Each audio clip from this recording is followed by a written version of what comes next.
Hello everyone, कैसे हैं आप सभी का बहुत बहुत स्वागत है। एडीओ का ये क्लास 85 है।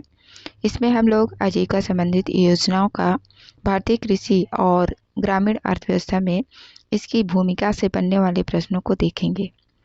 इससे संबंधित महत्वपूर्ण को हम पहले ही देख चुके हैं और आज इस वीडियो में हम लोग इससे संबंधित जो प्रश्न छूट गए थे उन्हें देखेंगे।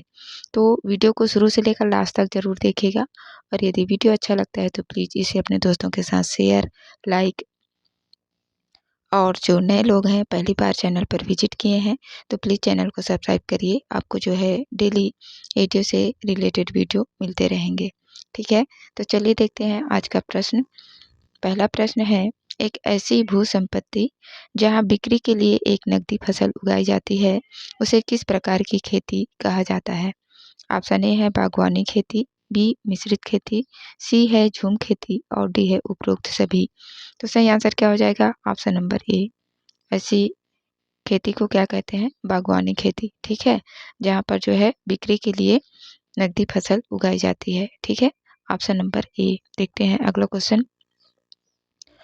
क्वेश्चन नंबर दूसरा है, रोपण एक प्रकार की खालिस्तान कृषि है जहां चाय, कॉफी, गन्ना, काजू, कपास की एक ही फसल उगाई जाती है। ऑप्शन ए है वाणिज्यिक कृषि, बी है व्यावसायिक कृषि, सी है स्थानांतरण कृषि और डी है इनमें से कोई नहीं। तो सही आंसर क्या हो जाएगा? रोपण एक प्रकार की वाणिज्यिक कृषि है ना, जहाँ जो है चाय, कॉफी, गन्ना, काजू, कपास की एक ही फसल उगाई जाती है। ऑप्शन नंबर ए इस क्वेश्चन का सही आंसर हो जाएगा, वाणिज्यिक कृषि। देखते हैं अगला क्वेश्चन। क्वेश्चन नंबर 3 है, विश्व में गन्ना का दूसरा सबसे बड़ा उत्पादक देश कौन सा है? ऑप्शन ए है चीन, बी फ्रांस, सी भारत और डी है स्वीडन। सही आंसर क्या हो जाएगा? दूसरा जो सबसे बड़ा उत्पादक देश है हमारा भारत है। ठीक है, ऑप्शन नंबर सी। देखते हैं अगला क्वेश्चन। क्वेश्चन नंबर 4 है, सतत कृषि के लिए राष्ट्रीय मिशन का उद्देश्य है।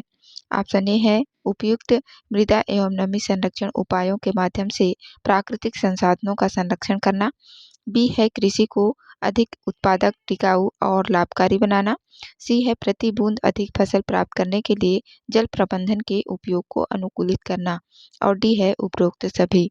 तो सही आंसर क्या हो जाएगा? ऑप्शन नंबर डी उपरोक्त सभी जो है सतत कृषि के लिए राष्ट्रीय मिशन का उद्देश्य है। ठीक है, ऑप्शन नंबर डी। देखते हैं अगला क्वेश्चन।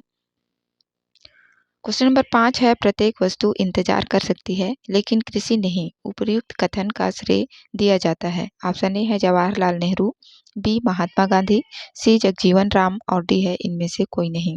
तो सही आंसर क्या हो जाएगा? ये कथन किसका है? तो जवाहरलाल नेहरू का। ठीक है, प्रत्येक वस्तु इंतजार कर सकती है लेकिन कृषि, उपर्युक्त कथन जो है जवाहरलाल नेहरू के द्वारा दिया गया है। ठीक है, देखते हैं अगला क्वेश्चन। क्वेश्चन नंबर 6 है, राष्ट्रीय जैविक खेती केंद्र निम्न में से कहाँ स्थित है? ऑप्शन ए है चेन्नई, बी दिल्ली, सी महाराष्ट्र और डी है गाजियाबाद। सही आंसर क्या हो जाएगा? राष्ट्रीय जैविक खेती केंद्र कहाँ स्थित है? तो गाजियाबाद में। ठीक है, ऑप्शन नंबर डी। देखते हैं अगला क्वेश्चन। क्वेश्चन नंबर 7 है, फिलीपींस में निम्न में से कौन सा जीन बैंक स्थित है? ऑप्शन ए है मक्का, बी गेहूं, सी धान और डी है इनमें से कोई नहीं। तो सही आंसर क्या हो जाएगा? फिलीपींस में जो है धान का जीन बैंक स्थित है। ठीक है, ऑप्शन नंबर सी धान का। देखते हैं अगला क्वेश्चन। क्वेश्चन नंबर 8 है, किस योजना के अंतर्गत 10 लाख कुआं के निर्माण का प्रावधान है? ऑप्शन ए है GKY, बी है SITRA, सी है MWS और डी है इनमें से कोई नहीं। तो सही आंसर क्या हो जाएगा? 10 लाख कुओं का निर्माण का प्रावधान जो है MWS के द्वारा जो है प्रावधान किया गया है ना। MWS के अंतर्गत 10 लाख कुओं का निर्माण का प्रावधान किया गया था। Option number C. देखते हैं अगला क्वेश्चन। क्वेश्चन नंबर 9 है, IRDP के अंतर्गत निम्नलिखित में से कौन से किसान वर्ग सम्मिलित नहीं है? ऑप्शन ए है बृहद किसान, 10 हेक्टेयर जमीन वाले। बी है लघु किसान जिनके पास जो है 1 से 2 हेक्टेयर का जमीन होता है। सी है सीमांत किसान जिनके पास 1 से 2 हेक्टेयर से कम जमीन होता है। और डी है खेतीहर किसान जिनके पास जो है लगभग 1 हेक्टेयर तक की जमीन होती है। तो सही आंसर क्या हो जाएगा? IRDP के अंतर्गत इस वर्ग में जो सम्मिलित नहीं है, ऑप्शन नंबर ए हो जाएगा बृहद किसान जिनके पास जो है 10 हेक्टेयर से ज़्यादा की भूमि होती है। ठीक है, ये जो है इंटीग्रेटेड रूरल डेवलपमेंट प्रोग्राम के अंतर्गत सम्मिलित नहीं है। ठीक है, तो ऑप्शन नंबर ए इसका सही आंसर हो जाएगा। देखते हैं अगला क्वेश्चन। क्वेश्चन नंबर 10 है, निम्नलिखित में से कौन भारत के कृषि निर्यात की सर्वाधिक मूल्यवान वस्तु है? ऑप्शन ए है मक्का, बी गेहूँ, सी चावल और डी है इनमें से कोई नहीं। सही आंसर क्या हो जाएगा? सर्वाधिक मूल्यवान वस्तु जो कि भारत निर्यात करता है चावल है। ठीक है, ऑप्शन नंबर सी। देखते हैं अगला क्वेश्चन। क्वेश्चन नंबर 11 है, भारत में प्रथम कृषि विश्वविद्यालय की स्थापना हुई थी। ऑप्शन ए है लुधियाना, बी जयपुर, सी कानपुर और डी है पंतनगर। सही आंसर क्या हो जाएगा? Option number D Pantnagar. ठीक है, भारत में सबसे पहले कृषि विश्वविद्यालय की स्थापना जो है पंतनगर में हुई थी। देखते हैं अगला क्वेश्चन।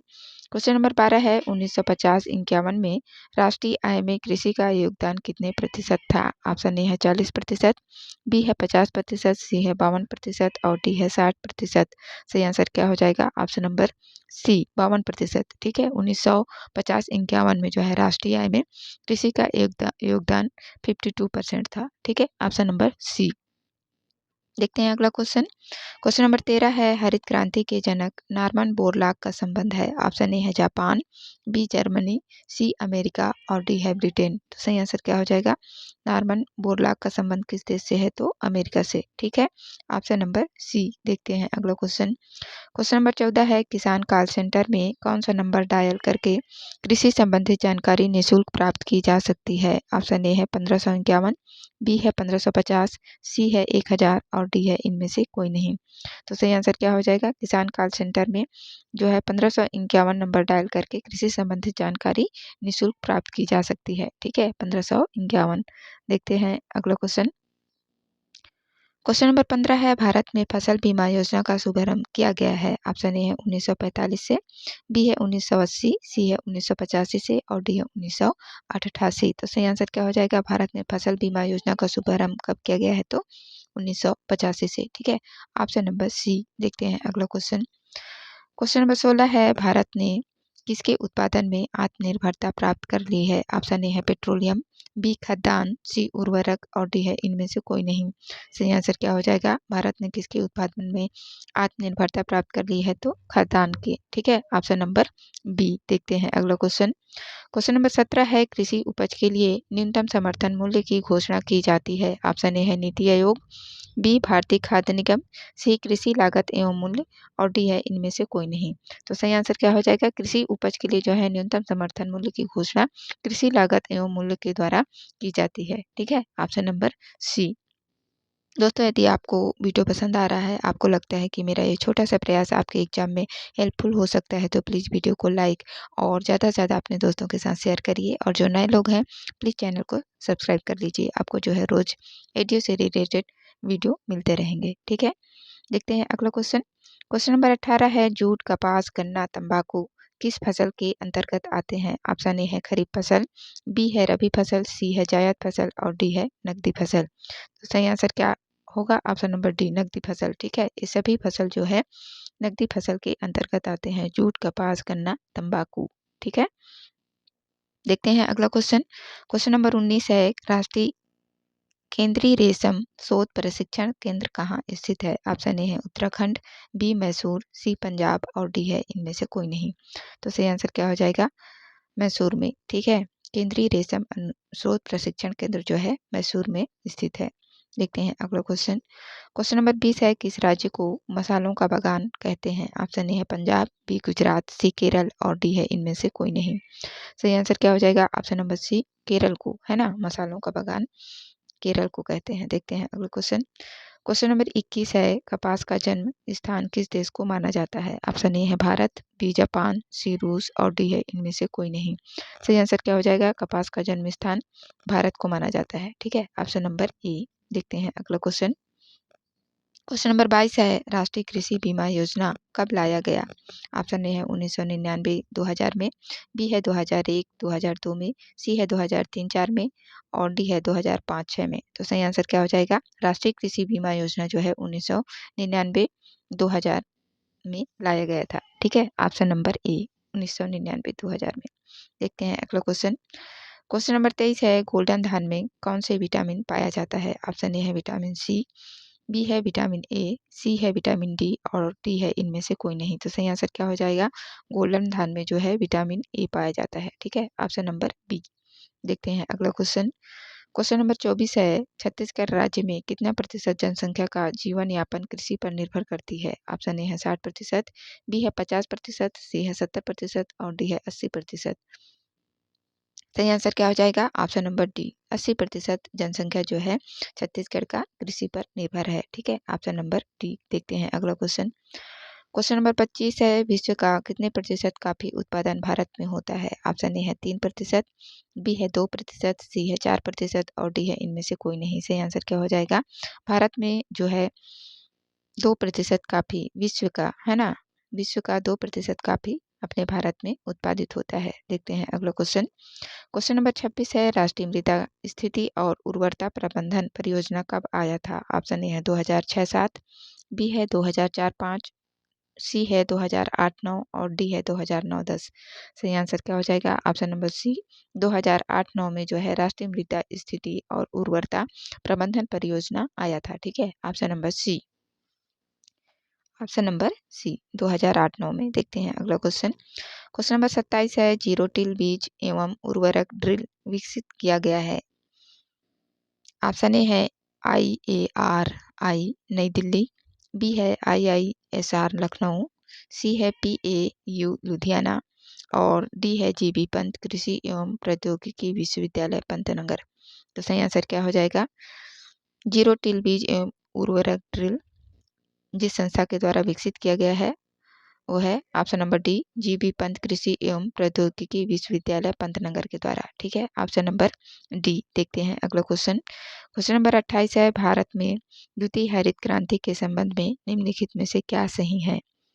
ठीक है, सही कथन बताना है ना। ऑप्शन ए है इसका लक्ष्य गेहूं और चावल के उत्पादन में वृद्धि करना था, बी है इसका लक्ष्य पशुपालन सामाजिक वानिकी तथा मत्स्य पालन का समाकलन करना था, सी है इसका लक्ष्य हरित क्रांति से उत्पादन बढ़ाना तथा विभिन्न क्षेत्रों में बीज पानी उर्वरक तकनीक का विस्तार करना था और डी है उपरोक्त सभी। तो सही आंसर क्या हो जाएगा? ऑप्शन नंबर डी उपरोक्त सभी। ये सभी जो है द्वितीय हरित क्रांति के उद्देश्य थे। ठीक है, ऑप्शन नंबर डी इसका लक्ष्य गेहूं और चावल के उत्पादन में वृद्धि करना, पशुपालन सामाजिक वानिकी तथा मत्स्य पालन का समाकलन करना और इसका लक्ष्य जो है उत्पादन को बढ़ावा देना और फिर विभिन्न क्षेत्रों में जहाँ जो है बीज पानी उर्वरक तकनीक का विस्तार करना था। ठीक है, सभी क्षेत्रों में। तो इसका जो सही आंसर होगा ऑप्शन नंबर डी हो जाएगा उपरोक्त सभी। देखते हैं अगला क्वेश्चन। क्वेश्चन नंबर 29 है कल्याण सोना एक किस्म है, किसका किस्म है? ऑप्शन ए है ज्वार, बी मक्का, सी गेहूं और डी है बाजरा। तो सही आंसर क्या हो जाएगा? कल्याण सोना जो है गेहूं का एक किस्म है। ठीक है, ऑप्शन नंबर सी। देखते हैं लास्ट क्वेश्चन इस वीडियो का है ना। क्वेश्चन नंबर 30 निम्नलिखित में से कौन सा एक जीव चावल की फसल के लिए जैव उर्वरक का कार्य कर सकता है? ऑप्शन ए है एजोटोबैक्टर, बी है राइजोबियम, सी है कवकमूल और डी है नीलहरित शैवाल। तो सही आंसर क्या हो जाएगा?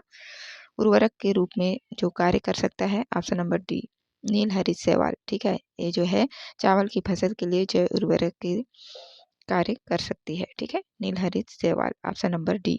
तो ये थे कुछ इम्पॉर्टेंट प्रश्न है ना आजीविका संबंधित योजनाओं के अंतर्गत जो है आज हम लोग भारतीय कृषि और ग्रामीण अर्थव्यवस्था में इसकी क्या भूमिका है, इससे बनने वाले कुछ और महत्वपूर्ण प्रश्नों को देखें। आशा करती हूँ आप लोगों को वीडियो अच्छा लगा होगा। वीडियो देखने के लिए आप सभी का बहुत बहुत धन्यवाद।